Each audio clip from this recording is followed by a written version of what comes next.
Welcome everybody to the very first episode from Beta Climber Studios. Thanks for dropping in. Okay, so what do I got today for the very first episode of Beta Climber Studios? Well, it's a special one. The strongest shoe in the world. Well, really it's the strongest shoelace in the world, but the strongest shoelace makes this the strongest shoe. And the strongest shoe will make you the strongest climber. Think about it. You're asking yourself, Josh, but why? Well, that's a good question. You could watch the episode I made last, which was all about this idea, but you probably shouldn't. It's a terrible episode. The sun was shining in the camera and it was terrible, and you probably shouldn't watch it, and don't watch it. I'll explain this whole idea in this episode, but before I do that, we're gonna have to do some backyard science. That's right, time to test some shoelaces, and I'll be your guide. Don't look at me like that. Okay, so I got a 55-gallon drum, putting it right there. Got my Lincoln Electric plasma cutting torch, and safety first.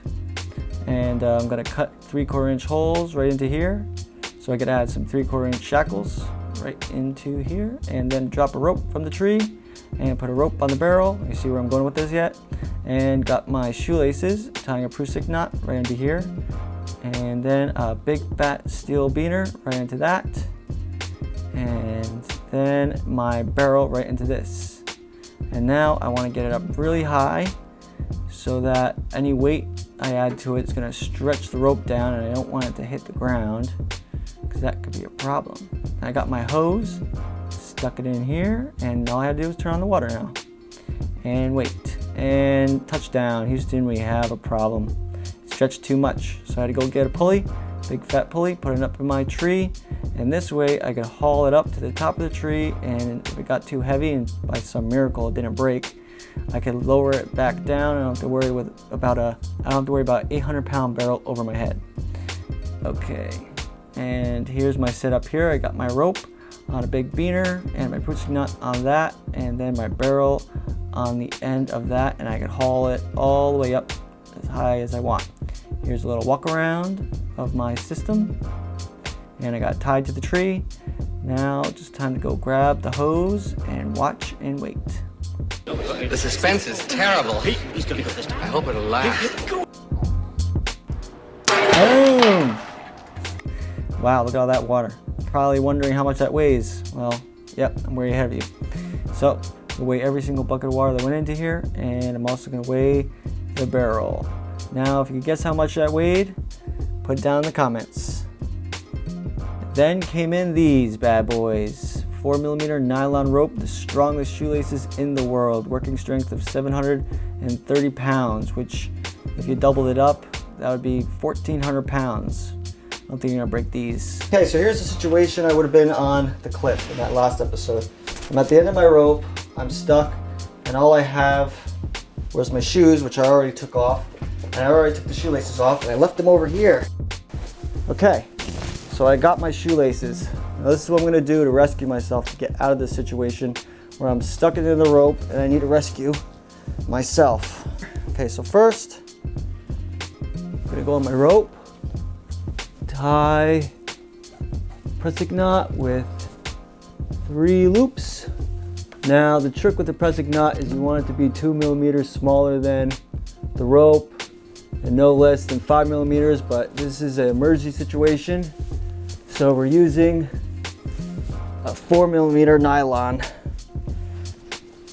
which I happen to have on my shoes. Look at that. Double fisherman, that's what I'm doing down here. And we got double fisherman right there. That'll tighten itself up. Okay, now I'm gonna do that again right here.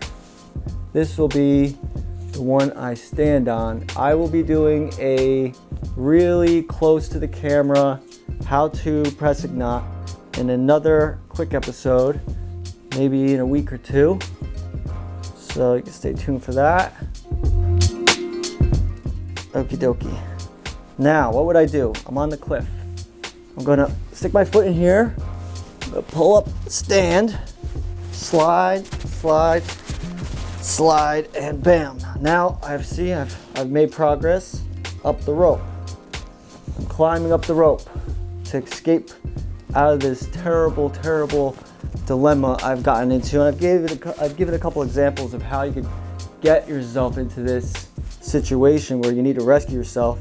And that other episode I keep referring to that you probably shouldn't watch. But yeah, could happen. Never happened to me. But having stronger shoelaces could definitely help. I'm amazed that my actual shoelaces held 350 pounds.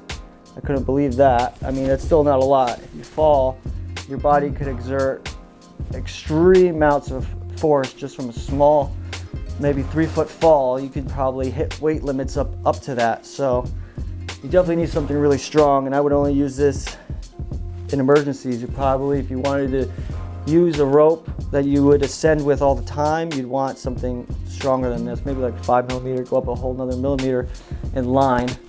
So now I'm going to show you what I would do once I got about 4 or 5 feet up this rope. So I'm going to get back off, put myself back into the situation, but give myself maybe like 5 feet of slack just to show you what I would do next. Okay, now I got to get out of here. How do I get out of here? Oh, gotta climb my way out here. Whoop. Okay, I'm back in my situation, and now I have all this slack. So if this broke, I'd fall all the way down to this knot. And if you got up to like 50 feet, that'd be pretty scary. So it's good to have some kind of backup. So what do I do for that? Well, if you noticed back here, I now keep a handy dandy locker on my chalk bag so that I always have a locker for backup. And I don't know where my shoes went, but I used to have them here, and then I would clip my chalk bag there, but now we'll just drop it to the bottom. So what do? Take the locker, stop swinging around like, well, I guess this is a good, it's like the wind's blowing, huh? Okay, you take the locker, and you can either A, periodically tie overhand knots, which get really messy, or B, like I said in the video, tie a clove hitch. And I'll show you what that exactly is like and tying all that in some other later videos. So what you do is if this rope snapped, this clove hitch, it would just come down to this clove hitch. It would stop right there. So it would look like this. You go up this rope here and slide that bad boy up. And then you would feed this clove hitch. And then keep doing that. And then go up and then do the same thing again and again and again. And then eventually you get to the top, or you would get to the last place you clipped in if you were leading. You'd then be able to do some techniques to rappel down. But we're not going to get into all that in today's video. We're just going to show you the amazing idea I came up with. Now, will climbing shoe companies start changing their shoelaces to 4 millimeter nylon? Probably not. But this is just a funny idea that I thought would create some discussion and maybe some awareness and some thought of safety. So guys, if you found that interesting, like, comment, subscribe, do all those things. I'm just starting out, every bit helps. If you like photography, check out my Instagram page right here. And I'll see you in the next one. Later. Climb my way out of here. See you next episode.